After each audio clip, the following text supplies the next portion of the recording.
Le congrès, eh bien écoutez, c'était au-delà de tout ce que nous espérions. D'abord un très beau congrès qui a réuni de très nombreux CCAS de l'ensemble de la France et de ses territoires d'outre-mer.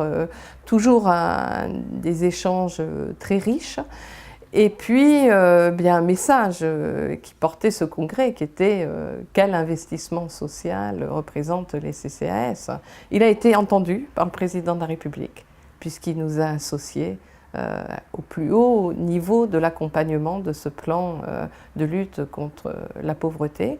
C'est la reconnaissance que nous espérions des plus hauts niveaux de l'État sur le rôle que présentent les CCAS, qui sont ces portes d'urgence et de proximité sociale au plus proche des citoyens sur l'ensemble des territoires, qu'ils soient urbanisés ou très ruraux. Et donc le congrès eh bien, a permis aux CCAS de se faire entendre et nous continuerons à nous faire entendre à travers la réalisation de ce plan de lutte contre la pauvreté.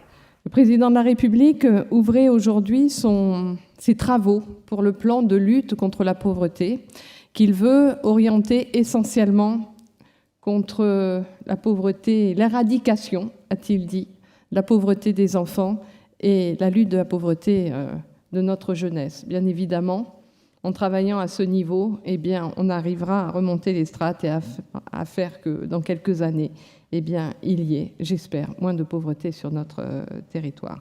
Et j'ai pris la parole pour dire ce que c'était que l'UNCAS, pour dire qu'il y avait des sujets, des thématiques et des approches absolument incontournables. C'est celle que vous évoquez à chaque réunion sur vos territoires, à chaque rencontre nationale. Le groupe 6 est un des groupes les plus importants de ce plan de lutte contre la pauvreté. C'est la mise en place de la gouvernance de ce plan. Qu'est-ce que ça veut dire? Ça veut dire déjà, à travers ces différents axes, de valoriser les actions de terrain, qu'elles soient portées par des institutions comme les conseils départementaux, les CCAS, les associations, qui ne sont pas forcément mises en lumière. Ce groupe aura aussi la charge de mettre en place la coordination absolument indispensable avec l'ensemble des acteurs du terrain, que sont les institutionnels comme les conseils départementaux, la CAF, la CPAM, bien sûr la DGCS, les services de l'éducation, enfin tous les acteurs dont on a besoin et qui sont les axes du trépied de la cohésion sociale et de l'action sociale telle que nous l'entendons au CCAS, c'est-à-dire mettre en place les dispositions pour l'accès à un logement, pour l'accès à un emploi, pour l'ouverture des droits, qu'ils soient sociaux ou en santé. Et donc la mise en place, enfin le rôle de ce plan, de cette mission, va être de coordonner, de mettre en place la coordination avec les acteurs. Un rôle très important, bien sûr, avec la DGCS en particulier, qui est un des piliers soutiens de l'action sociale des territoires. Définir et repenser le rôle de l'État, État social, qui devra veiller à l'application du plan tout en laissant l'initiative aux territoires, qui sont tellement spécifiques que l'on ne peut pas présenter un cadre rigide, mais au contraire très souple. Mais par ailleurs aussi veiller à ce que tous les territoires déclinent ce plan. Tous les citoyens, quel que soit l'endroit où ils se trouvent en France, puissent accéder aux bénéfices de ce plan. Ça sera donc une mission assez lourde. Et puis, au-delà de cela, parce que ça ne va pas s'arrêter là, c'est la veille de l'application de ce plan, définir des critères d'évaluation qui nous permettront de s'assurer qu'il est bien décliné sur chaque endroit de France. Il va bien falloir qu'on s'occupe d'aménager le territoire, d'équilibrer le territoire français avant qu'il ne soit trop tard. Le choix de l'investissement social pour le congrès de cette année, le congrès de l'Union nationale, qui a été une vraie réussite, la présidente l'a dit, était de faire prendre conscience qu'un euro dépensé à un instant T n'était pas qu'une variable financière, mais était un euro qui permettait de ne pas dépenser dans l'avenir, ou tout au moins par la prévention ou d'autres actions, de dépenser moins. en fait une bonne gestion des finances publiques. Quelles dépenses, quelle mission publique, quelle organisation? Et le sujet n'est pas de dire qu'il ne faut pas de services publics, mais le sujet est de dire qu'il faut des services publics de qualité, bien gérés, au service des citoyens, pour le meilleur coût possible, parce que le coût des services publics pèse évidemment sur la compétitivité aussi de nos entreprises et donc sur l'emploi. Donc tout ça, c'est complètement lié. On ne peut pas avoir une réflexion juste service public ou juste compétitivité. L'ensemble des ateliers, l'ensemble des forums ont permis de définir ce concept de l'investissement social, nous ont permis de prendre conscience aussi de cette nécessité d'avoir des données qui nous permettent quelque part de quantifier de manière économique et financière, même si ce sont des termes qui ne plaisent pas forcément dans le réseau ou dans les réseaux du social. Je suis hostile à ces formulations parce que je les crois tout d'abord contraires à la rationalité économique, à la nature du service public et à la conception de la citoyenneté qui prévaut depuis longtemps dans notre pays. Ce qui est juste peut ne pas être rentable et ce qui est rentable peut ne pas être juste.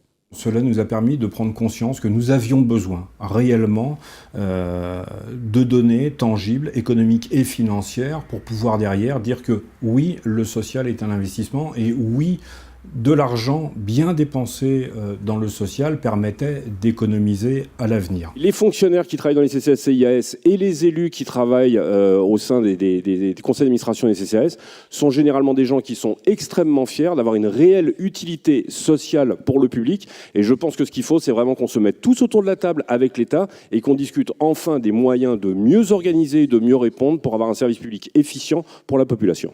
Parallèlement, la présidente durant ce congrès, a pu rencontrer le président de la République et il nous a été demandé, au cours de cette rencontre, dans le cadre de la mise en place d'un plan précarité pour l'enfance et la jeunesse décidé par le président de la République, de pouvoir apporter notre expertise et qui, justement, rentre parfaitement dans cette logique d'investissement social, dans cette logique de se dire qu'en agissant pour les publics jeunes, fragilisés, peut-être qu'en investissant tout de suite, par l'intelligence des territoires et par toutes les expériences que peuvent porter les CCAS et les CIAS, on pourrait permettre à ces enfants, à cette jeunesse, plus tard, de ne pas sombrer dans la grande précarité.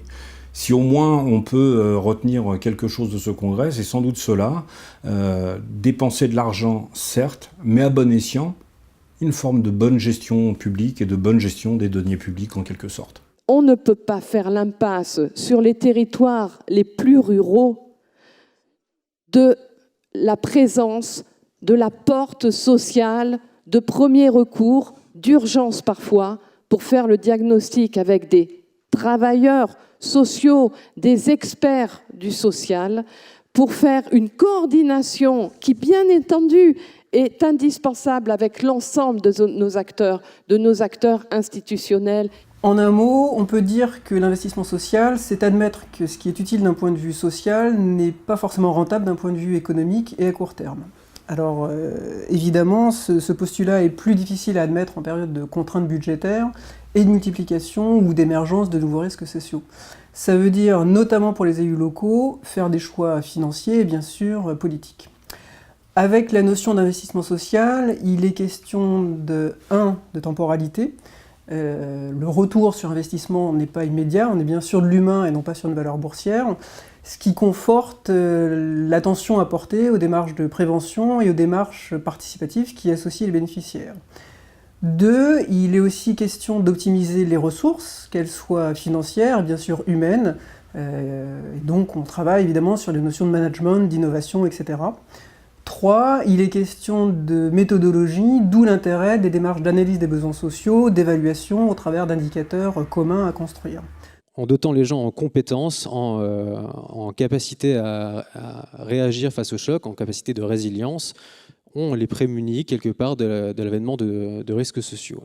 Pour que cette notion soit pertinente, il faut qu'elle déclenche une synergie entre le travail des chercheurs, le travail des praticiens, le travail des décideurs, pour que les améliorations viennent du terrain qu'elle soit appuyée sur la recherche, sur ce qu'on sait qui fonctionne, des inspirations étrangères ou des inspirations d'autres départements, d'autres territoires, d'autres communes. L'investissement social est une opportunité pour des acteurs comme les CCAS de montrer, voire de convaincre qu'une autre approche de l'action sociale locale est possible et que cette approche, justement grâce à l'implication des CCAS, c'est profitable à l'ensemble de la collectivité. Chacun est indispensable à ce plan et chacun doit garder sa place, travailler ensemble. C'est ce que nous faisons au maximum, mutualiser, coordonner. Et le meilleur exemple, c'est sur les territoires où finalement, l'année dernière, on disait « mais que vont devenir les CCAS ?» Et puis, je peux vous dire que cette année, mais plein de CCAS, de toutes petites communes, se sont réorganisés en CIAS ou en actions partielles intercommunales.